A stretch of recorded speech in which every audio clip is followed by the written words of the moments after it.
Nah,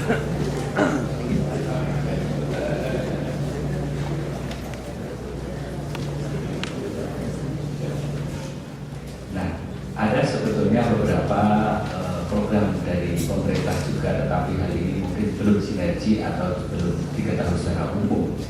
Pertama terkait dengan inovasi dari mahasiswa, itu sebetulnya sudah ada dukungan-dukungan insentif yang seperti yang dilakukan oleh Dikti, itu ada Berhagi, kemudian di Ristek itu ada BTC, Business Technology Center, itu adalah menghantarkan inovasi hasil riset kepada industri. Kemudian juga sentra Hagi, di situ sudah ditegaskan di dalam Undang-Undang SIPEN bahwa lembaga pemerintah wajib mengupayakan berdirinya sentra Hagi. Kemudian juga ada insurance teknologi, yaitu membackup untuk sekali up jika terjadi kegagalan teknologi maka akan dibayar oleh insurance. Insurance itu akan preminya di tackle oleh Ristek. Juga dulu ada oleh paten misalnya. Artinya bahwa segala riset yang ada di perguruan tinggi itu sudah banyak pendukung-pendukungnya. Tetapi juga bahwa untuk memprotek semuanya perlu adanya hukum yang kuat. Dalam hal ini kami melihat belum ada sinergi bagaimana protek terhadap intellectual property rights, katakanlah paten, untuk misalnya juga yang tidak berbasis paten. Saya melihat hasil-hasil riset yang ada di perguruan tinggi lebih banyak lahir kepada mengejar hukum daripada dosen.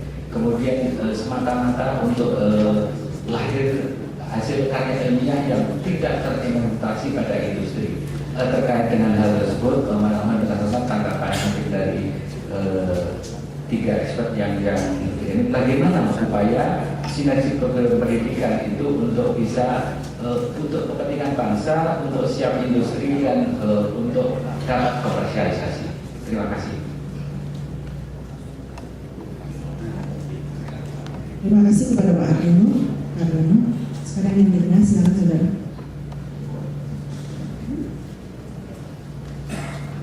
Terima kasih Bu Moderator. Assalamualaikum warahmatullahi wabarakatuh. Nama saya Yulianto dari Fakultas Teknik Universitas Indonesia.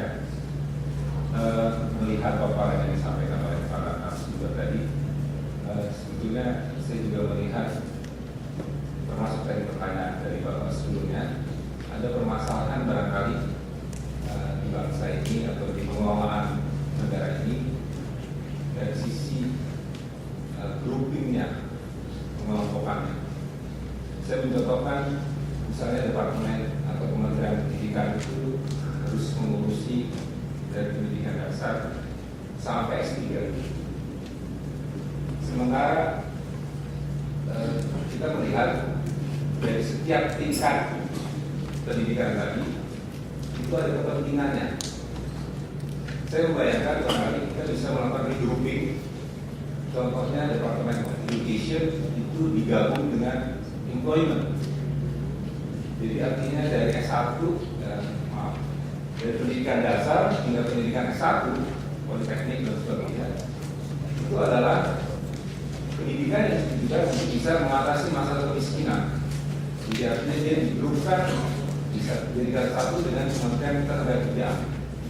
Jadi artinya seluruh program-program ini diarahkan untuk punya kemampuan untuk menjadi tenaga kerja yang baik, produktif, dan sebagainya. Sementara kita juga melihat ada lulusan S3 yang kebingungan mencari pekerjaan karena S3 itu hanya contohnya di perguruan tinggi jadi dosen dan menjadi birokrat. Kalau dia daftar di industri, dia baru lulus, industrinya bingung harus bayar berapa gitu.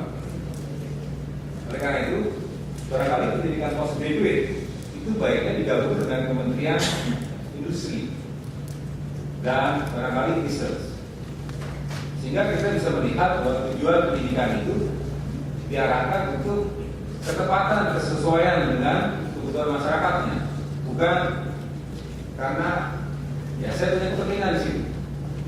Jadi ini mungkin masalah regrouping. Kemudian kita juga melihat sekarang menghadapi AFTA dan sebagainya, kita kebingungan karena industri kita tidak ada proteksinya barangkali seperti itu. Nah, kita melihat barangkali lembaga yang mengurusi standarisasi itu sementara ini diletakkan barangkali dekat dengan industri, seperti industrian. Sesungguhnya masalah standar itu adalah masalah perdagangan. Jadi kita menetapkan standar untuk kita bisa berdagang dengan baik. Jadi mungkin salah satu strategi untuk menuju pembangunan yang lebih baik barangkali kita menata lagi regrouping daripada seluruh kementerian dan kelembagaan yang ada di dalam Republik ini. Kemudian untuk narasumber Kak Seto tadi, saya senang Pak. Artinya saya melihat bahwa siswa atau anak harus diperlakukan dengan baik. Tetapi saya percaya juga karena saya telah menempuh ini menjadi seperti ini juga karena pendidikan yang sangat disiplin, bahwa ada masanya memang pendidikan itu harus keras juga diberikan untuk membangun disiplin. Kalau dari kecil kita membangun dengan penuh kasih sayang atau juga mengajarkan pentingnya disiplin, maka kita akan menghasilkan generasi bunga, bukan generasi yang mampu bekerja dengan disiplin. Mungkin itu saja pendapat dari kami. Terima kasih. Assalamualaikum warahmatullahi wabarakatuh. Pak Widianto, tampaknya ini adalah pendapat atau masukan untuk kita semua. Sekarang kita pindah ke sana. Saya ingatkan saja Ibu bahwa kita semua tahu bahwa pendidikan penting dan tidak akan habis untuk dibicarakan. Nama saya, karena saya kalau mau menyampaikan nama itu suka sungkan-sungkan antara nama dengan penampilan berbeda. Namanya bagus Rumbogo, orangnya nggak bagus, tapi Rumbogo, Rum harum bogo rezeki, nggak banyak tapi harum. Jadi saya menggarisbawahi bahwa pendidikan saya menyederhanakan itu. Kandungannya itu tadi disampaikan bahwa knowledge ya, giz itu dan ilmu ilmiah ya yang benar. Kemudian juga kadang-kadang juga logika benar. Tetapi praktek yang kita lihat sekarang ini bahwa berkembang hanya malah menjadi gangguan dalam ranah pendidikan. Logika benar, bahwa logika benar tanpa didukung dengan ilmu ilmiah yang benar belum tentu benar. Saya memberikan contoh, mohon maaf, dua contoh ya, di mana pendidikan terganggu karena logika berkembang yang tidak benar. Benar tapi tidak benar dalam hal untuk pendidikan. Di dalam suatu rumah sakit jiwa, jadi ada pasien jiwa yang sudah mulai sembuh, biasanya diuji-coba di lemah, sudah nggak dirantai, ini diamati oleh dokter. Jadi pada suatu saat penyakit si pasien ini minum kopi, barangkali kita sudah ada yang benar, bikin minum kopi panas, minum kopi, kemudian dia menaruh obat. Si dokter nanya, Abdul namanya, kamu kasih apa? Ini saya kasih obat penurun panas, biar kopinya cepat dingin. Nah, itu satu logikanya benar kan? Tapi karena ilmunya nggak benar, jadinya tidak benar. Contoh lagi, tadi saya menyebut yang saya kagumi Pak Komarudin mengenai dan Pak Seto merokok, ya kan? Bagaimana mendidik orang anak-anak kecil tidak merokok? Logikanya itu juga baru logika benar. Salah satu contohnya banyak dokter jantung itu merokok, nasihat. Iya, dokter jantung bahwa dia merokok. Kemudian kiai-kiai di pesantren, iya, hampir kebanyakan merokok. Bagaimana si santri-santri ini tidak mempersepsikan logika benar? Artinya apa? Tadi kembali lagi ya, knowledge ilmu yang benar itu harus benar-benar ditanamkan. Semua harus kembali pada ilmunya yang benar. Nah, pertanyaan saya adalah bagaimana cara mencegah logika yang benar sebenarnya tidak benar dari ilmu itu bisa kita cegah sehingga pendidikan itu benar-benar didasarkan pada ilmu yang benar sehingga membangun kita manusia berkualitas. Demikian, terima kasih. Terima kasih Pak. Saya beri kesempatan juga kali ini untuk teman-teman di unit. Barangkali ada yang mau ditanyakan? Silakan. Oh, iya. Ada nggak?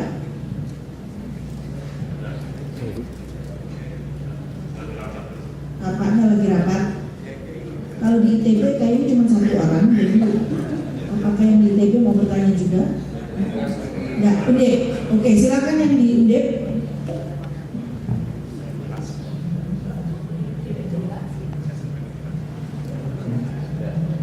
Maaf, tidak dengar.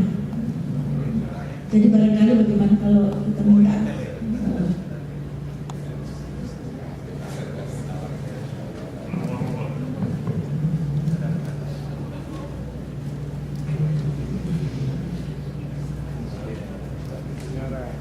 mohon maaf, bisa kencang sedikit yang diundip.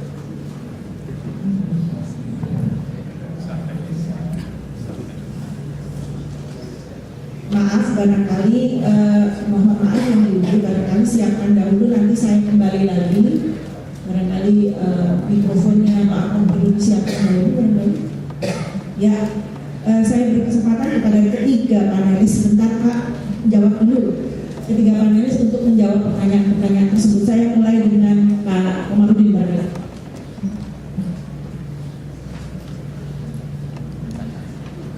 Terima kasih Pak Karjono. Salah satu yang perlu ditekankan itu memang inovatif, education, kreatif. Rakyat itu kreatif sekali. Bahkan hacker-hacker kita itu kan buat FBI lapangan kan. Itu terkenalnya hacker Indonesia itu jauh sekali. Kalau saja itu disalurkan menjadi aset bangsa pembangunan kan. Hanya saja ya, bahwa ini memerlukan juga fasilitas dan pendidik yang siap. Nah, guru-guru kita itu kadang-kadang tidak siap menerima anak-anak yang kreatif. Kalau misalnya saya buat produk handphone salah atau mobil salah, itu ditarik kembali. Tapi kalau mendidik salah, itu tidak bisa diulang lagi. Dan anak yang kreatif membutuhkan iklim yang kreatif, membutuhkan orang tua dan guru yang paham, yang lapang. Tapi ini kalau salah dikit, itu langsung dipecat, dimarahi. Padahal anak-anak itu kan kreatif. Nah, ini penting sekali untuk kita pertimbangkan, kita pikirkan. Bill Gates itu kan sengaja mengumpulkan orang-orang yang punya ide gila kan, sehingga dia bisa demikian lupa. Orang-orang yang kreatif itu memang biasanya yang nyeleneh di luar aturan atau the box. Tapi sekolah-sekolah kita, guru-guru kita itu yang tekankan itu kan kepatuhan. Padahal kepatuhan itu bagus, tapi bagaimana kepatuhan yang juga mendorong kreativitas. Lalu hak paten, saya berapa kali ngobrol misalnya dengan Bimbo. Kalau saja saya ini orang Amerika, warga Amerika, sudah kaya raya. Lagu saya itu dibaca ke karuan dan ya sudahlah, saya ikhlaskan aja gitu. Bagaimana mengerjakan itu di Indonesia itu merajalela. Sebaiknya barangkali ya pendidikan, kalau ini memang menjadi pilar bangsa bangun peradaban, komandannya langsung yang harus tegas memberikan isyarat sinyal itu presiden. Di beberapa negara lain itu kan perdana menteri atau raja. Jadi presiden ini mestinya sebaiknya itu gencar bicara tentang visi bagaimana memajukan pendidikan. Tapi kali ini energinya kan habis ngomong koalisi dan Bang Senturi kan. Gaji sih tetap semuanya itu, tapi produktivitas ini yang dipertanyakan. Ketika Clinton diterpa dengan kasus Monica, itu bicara dia tentang ekonomi rakyat, kesehatan, sehingga kasus Monica jadi kecil. Tapi ini menjadi primadona kasus Bank Senturi. Nah ini jadi energi kita habis ke sana. Ya ini dalam proses pembelajaran Pak, tapi semoga ini cepat berlalu. Lalu saya setuju dengan Mas Subianto tadi, program kita itu kan manajemen aset. Yang namanya aset itu ya aset budaya, aset tanah, aset alam, luar biasa kaya sekali. Nah saya setuju bahwa semakin tinggi tingkat pendidikan, ada regrouping, ada kemitraan. Ketika kita kuliah sudah semakin S2, S3, itu mitra kita siapa? Di situ ada departemen misalnya apa, riset ya, ada LIPI, ada industri, ada kemudian perbankan. Selama ini kurang gitu, kurang dimanfaatkan kolaborasi itu. Kita hidup dalam masyarakat yang disebut the rise of network society atau web society atau networking society. Jadi hidup ini networking, nggak mungkin sendiri-sendiri, lebih-lebih pendidikan. Nah, ini perlu dipikirkan memang. Nah, ketika kita tidak bisa menciptakan satu inovasi riset, maka kemudian yang muncul itu kegiatan sarjana itu inginnya kerja di Tamrin menjadi sekedar bukan sektor industri tapi yayi ya. Kemudian pemerintahnya nanti jadi maklar, kan repot. Tapi bagaimana mental kiai dan mental maklar ini harus kita rubah, harus mental produktif.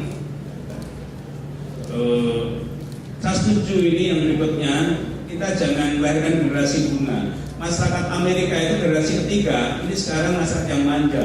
Mereka tidak segigih fighting spiritnya seperti generasi awal. Makanya berbagai juara-juara itu sebagian yang datang China, Korea itu mengalahkan. Hanya saja untungnya Amerika itu memang tidak pakai tradisi riset, tapi fighting spiritnya itu rendah.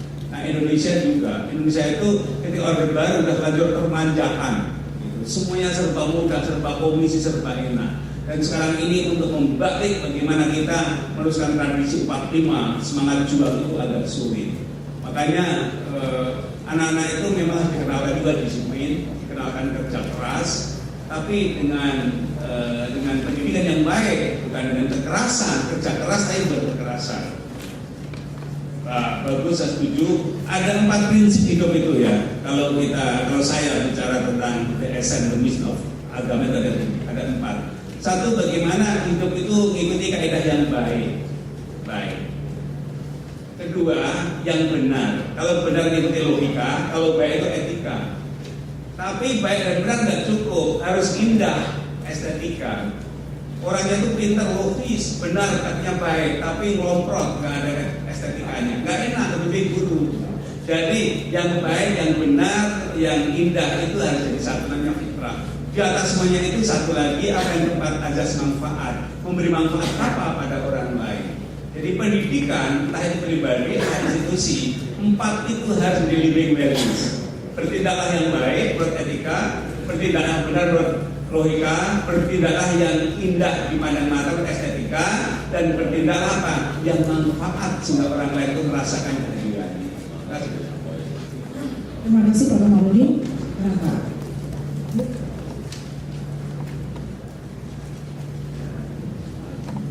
Mungkin tidak langsung pada apa yang saya sampaikan. Saya kira dari uraian yang sudah diberikan oleh kawan-kawan di sini dan pertanyaan-pertanyaan, ada beberapa hal yang ingin saya berikan catatan. Pertama, memang mengenai haki, Pak. Haki ini adalah bagian dari satu sistem di dalam kita yang sebenarnya memberikan perlindungan pada kekuatan lunak kita. Berbagai, saya memang pernah mendengar cerita tentang haki ini yang yang secara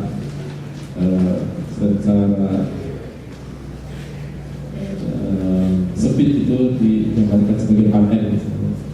Itu banyak sekali desain kita sudah dipatenkan di luar negeri, sehingga kalau kita mau mengirimkan desain atau barang-barang ke luar negeri dan hasil kita sendiri harus membayar.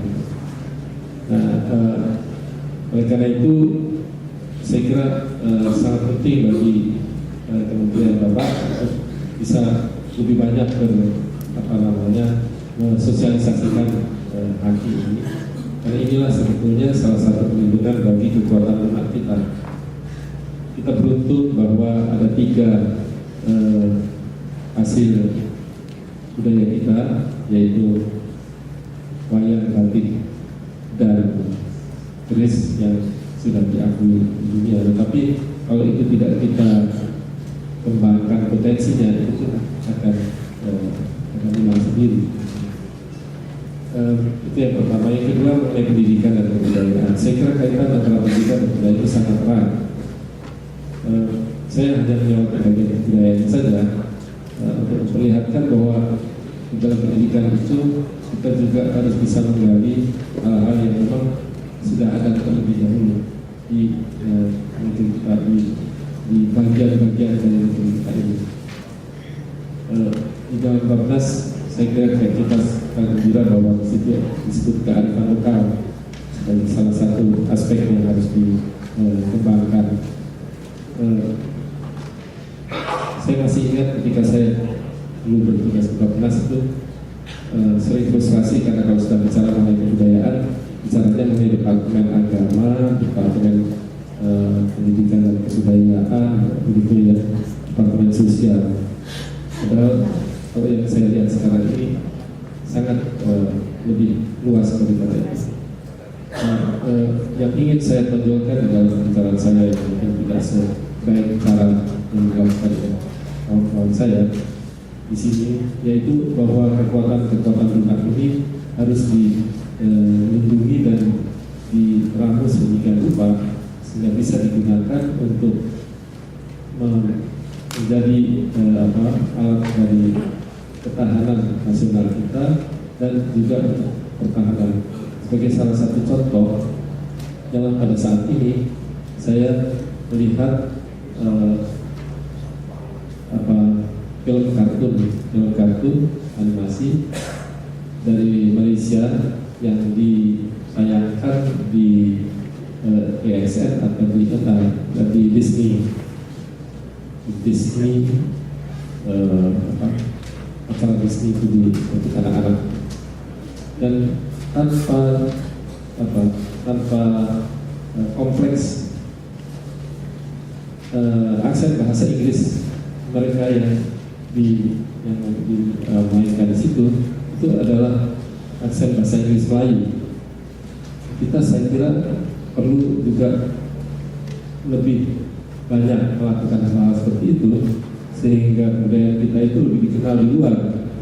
Sekarang ini saya pernah di Amerika mau beli tempe, ada tulisan tempe begitu, dan saya ada lihat tulisannya di situ bahwa tempe itu sama sekali Indonesia tidak disebut di situ, yang disebut adalah Cina. Jadi banyak hal yang sebenarnya dari negeri kita yang sama sekali tidak dikenal di luar dan atau kita lupakan sendiri, kita sendiri melupakan sehingga tidak dimanfaatkan sama sekali untuk menjadi kekuatan lunak kita. Pada zaman sekarang ini kekuatan keras itu sudah makin tidak populer. Perang dan sebagainya masih dilakukan, tetapi perang akan menimbulkan perang baru, dan orang memang beranggapan bahwa itu sudah bukan waktunya kita melakukan itu. Jadi kesimpulan saya adalah kita harus memperkuat kemampuan melalui pendidikan untuk menguasai budaya kita sendiri. Yang terakhir adalah mengenai apa yang dikemukakan di dalam tadi sebenarnya ada kaset tapi ada juga pertanyaan. Sebenarnya bagaimana apa sebetulnya yang dikatakan anak pintar itu? Ini satu persoalan yang besar. Tadi Prof. sudah mengemukakan. Menurut pendapat saya, kembali kepada kekuatan lunak lagi, yaitu bahwa ada mata-mata pelajaran baik di SD, SMP, SMA yang dianggap ekstrakurikuler, padahal sebetulnya itu harusnya intrakurikuler, seperti misalnya kesenian, olahraga. Mengapa itu harus ekstrakurikuler? Saya tidak mengerti. Sehingga kemampuan seseorang di bidang-bidang yang sebut saja bukan bidang-bidang keras seperti matematika, sains itu dianggap kemampuan tambahan saja.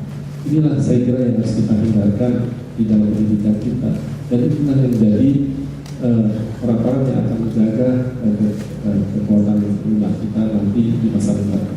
Itu saja. Terima kasih. Terima kasih. Bisa tolong slide saya yang terakhir. Sekalian saya ingin sedikit menanggapi tentang riset dan profil. Kalau kita lihat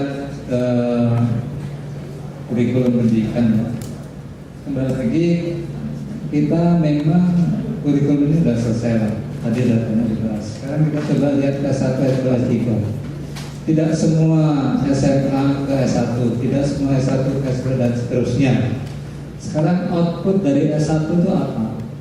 Mayoritas adalah dia bisa berpartisipasi di tempat kerjanya tentang ilmunya yang dia lakukan dan diperoleh.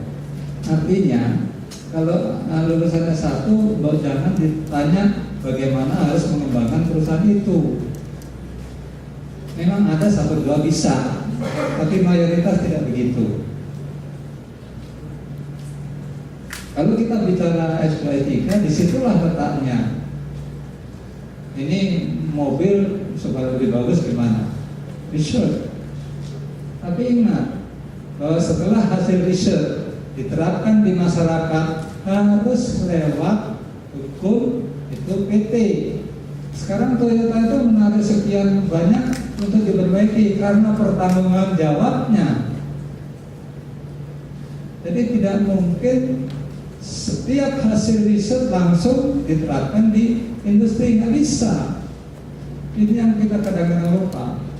Perguruan tinggi di mana ada H2 air bisa mulai H2 dan sebagainya, terus di blow up dan sebagainya. Tidak, itu paten-paten itu harus dibeli oleh industri, dikalkulasi bisnisnya selesai apa enggak, baru diterapkan. Jadi kita juga di S3, S2 itu kalau melakukan riset dengan pengertian sesuatu yang baru, tapi untuk diterapkan di masyarakat harus dijamin oleh perusahaan. Ini yang kadang-kadang kita lupa. Padahal suatu industri untuk mengembangkan sesuatu, perumahan dan lain sebagainya, itu diperhitungkan tidak hanya dari segi ilmu saja, tapi dari segi bisnis dan lain sebagainya. Dengan demikian, yang saya maksud adalah kita lihat sebetulnya kurikulum di S1, S2, S3 itu outcome-nya apa, dan itu yang harus kita pertahankan. Ya, tidak semua dengan demikian saja hasil-hasil ini langsung diterapkan di masyarakat. Terima kasih. Terima kasih Pak Joko. Dari Undip ada pertanyaan yang sudah dikirim via email. Pak Seto. Pak Setonya sudah tidak ada. Ada lagi ya? Pak Komarudin Hidayat. Saya sangat setuju dengan Pak Komarudin Hidayat tentang negara akan maju ketika pendidikan maju dan pendidikan tidak akan maju tanpa didukung research. Susah Pak. Terima kasih, karena itu merupakan satu persetujuan, ya saya setuju saja.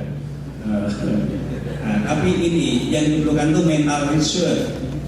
Dari riset itu membutuhkan mentalitas, yaitu kuriositas. Pendidikan kita itu yang ditekankan mungkin pengaruh feudalisme, pengaruh pendidikan agama dan kultur militeristik, ya mungkin yang hierarki, sehingga yang ditekankan itu sebuah ketaatan. Sekarang bagaimana sopan santun pada orang tua dijaga, taat pada hukum, tapi di dalamnya itu didorong untuk ada kuriositas, untuk bertanya, sehingga di beberapa sekolah saya yang banyak sering adakan namanya school transfer parenting. Jadi sebuah sekolah yang bagus, yang dididik dan yang muridnya, tapi orang tuanya diberi forum, gurunya juga. Ya saya kebetulan membina beberapa sekolah, salah satu Madaninya, itu ada kelas rutin, kelas for parent. Karena orang tua itu sebetulnya mitra dari guru, guru mitra orang tua. Bahkan ada satu dalil, murid adalah gurunya guru. Jadi kita itu banyak belajar dari murid. Sebagaimana dokter itu, pasien itu sebenarnya gurunya dari dokter.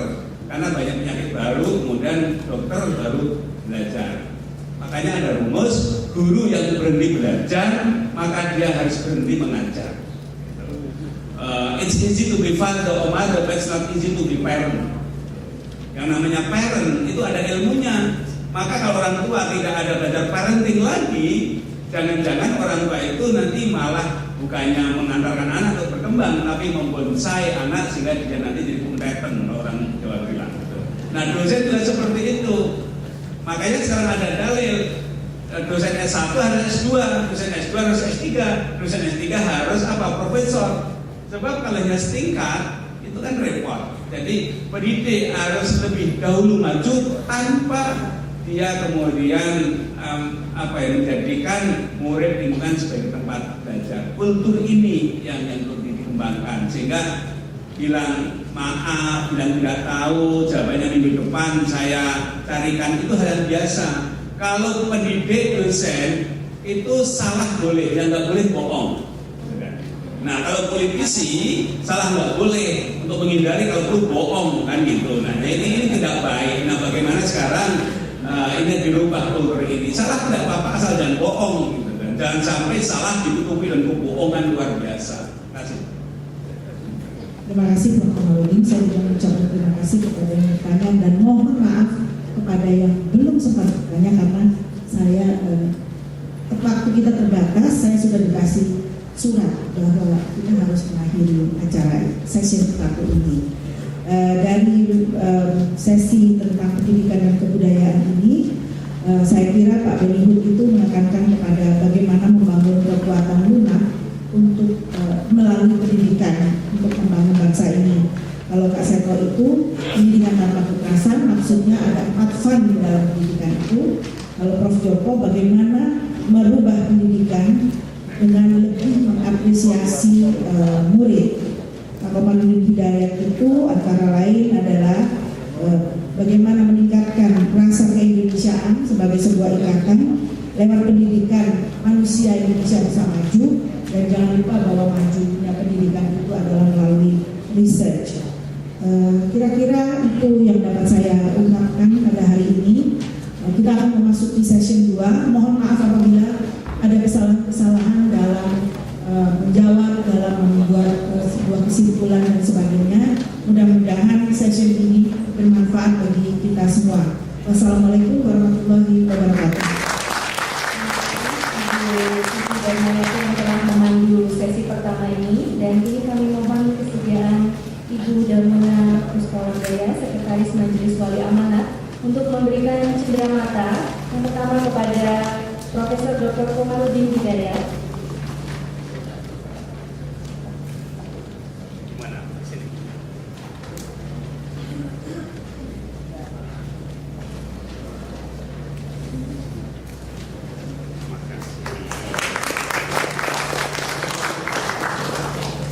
Kemudian juga ada sertifikat yang diberikan kepada Profesor Dr. Benny Budoroyo.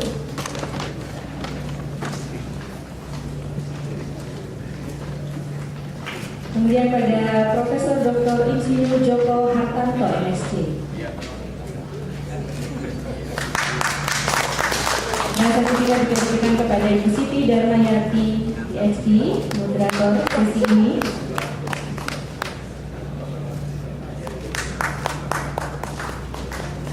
Jadi terima kasih Bapak dan Ibu. Dan kita langsung angkat ke sesi yang kedua, yang akan membahas tentang reformasi birokrasi.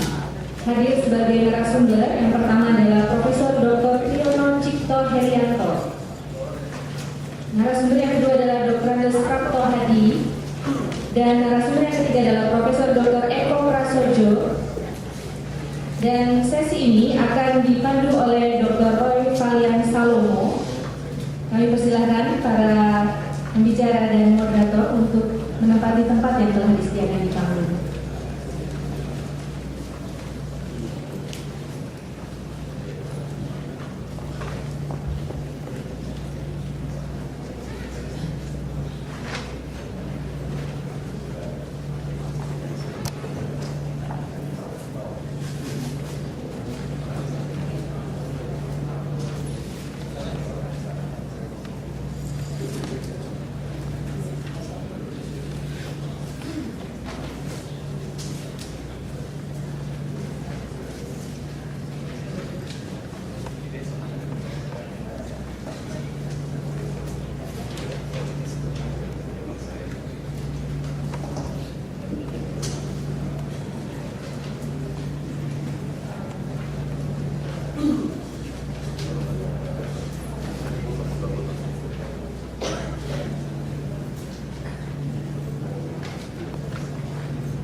Bapak Ibu yang saya hormati, selamat siang, selamat datang, selamat datang di kampus UI Depok. Kemudian juga teman-teman yang masih ada di ini. Pada sesi ini kita akan mendengarkan 3 orang pembicara, nanti masing-masing akan membicarakan intinya sekitar 15 menit. Yang pertama adalah Pak Prabowo. Tadi beliau ini adalah mantan Kepala Badan Kepegawaian Negara BKN. Sekarang ini beliau dosen di Sekolah Tinggi Ilmu Administrasi Lembaga Dosen Negara. Lalu gue yang paling ujung di sebelah kanan saya, kita sudah kenal semua, Dr. Riono Haryanto dari Fakultas Ekonomi. Walaupun S1, S2, dan S3-nya dari ekonomi, tapi beliau banyak berkiprah di pemerintahan, lalu mendalami rupanya hal yang berkaitan dengan civil service, dan beliau juga pernah menjadi Kepala Badan Kepegawaian Negara. Nah, sekarang sudah kembali aktif di UI lagi. Sebelah kiri saya Prof. Dr. Eko Prasojo, Profesor sekarang adalah Ketua Program Pasca Sarjana Departemen Ilmu Administrasi FISIP UI. Namun beliau punya keterlibatan dalam berbagai event di tingkat nasional banyak, juga seperti Pak Riono, beliau aktif di berbagai usaha pembuatan undang-undang yang berkaitan dengan pemerintahan. Nah, supaya kita langsung saja, cepat waktunya, saya persilakan Pak lalu ganti usul oleh Pak Riono. Baik, langsung. Terima kasih atas waktu dan kesempatan ini. Jadi Bapak Ibu yang kami hormati, yang kami bawakan adalah masalah reformasi birokrasi, khususnya terkait dengan sumber daya manusia pegawai negeri sipil. Sebagaimana kita ketahui bahwa birokrasi itu di semua negara ada, karena memang diperlukan. Yang pertama sebagai tulang punggung atau wahana utama di dalam penyelenggaraan pemerintahan negara, dalam bidang kehidupan berbangsa, dan juga di dalam kehidupan hubungan internasional. Yang kedua, sebagai memberikan pelayanan kepada masyarakat dan juga menerjemahkan dari keputusan politik menjadi keputusan atau kebijakan publik yang harus dilakukan. Oleh karena itu, birokrasi itu melakukan pengelolaan dan juga pelaksanaan secara operasional.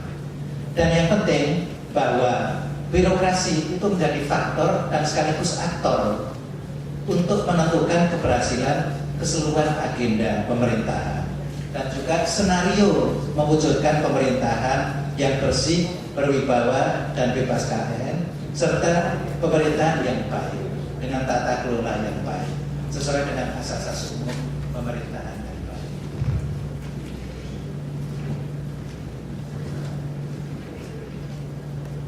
Berikut Bapak Ibu yang kami hormati, kondisi objektif birokrasi sekarang ini. Yang baik banyak, cuma yang kami soroti justru kekurangannya. Birokrasi ini sedang sakit biromania, seperti ada kecenderungan tidak efisien, tidak efektif, penyalahgunaan wewenang, tindak KKN. Kemudian birokrasi juga menjadi alat status quo, mengkooptasi masyarakat guna mempertahankan dan memperluas kekuasaan. Kemudian hasil dari penelitian Transparansi Internasional, Pricewaterhouse Consultancy, dan PER di Hong Kong, bahwa penelitiannya itu menempatkan Indonesia dengan tingkat korupsi yang tinggi dan syarat kronisme.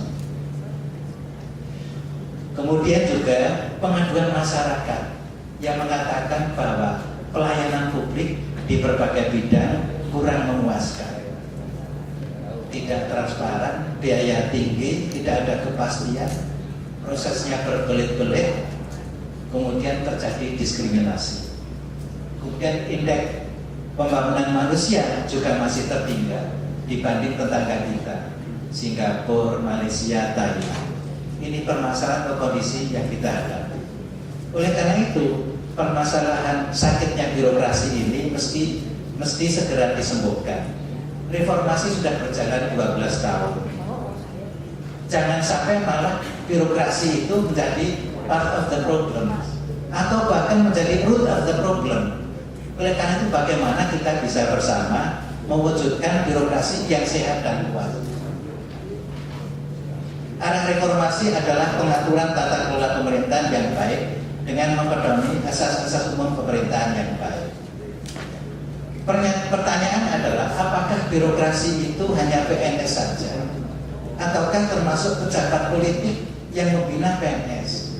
Karena menteri, presiden, gubernur, bupati, wali kota itu pembina kepegawaian. Dan birokrasi bisa terwujud kalau PNS itu profesional, netral, dan siap dengan berbagai perubahan. Bapak Ibu yang kami hormati, kami sampaikan bahwa isu sumber daya manusia PNS yang mengemuka. Satu, jumlah PNS itu membengkak. Apa betul? Jumlah PNS itu 4 juta. Yang 2 juta adalah guru-guru. Sehingga birokrat itu adanya 2 juta melayani penduduk 230 juta. Jumlah pegawai BUMN, BUMD sekitar 2 juta. Apakah zero growth perlu diperlakukan?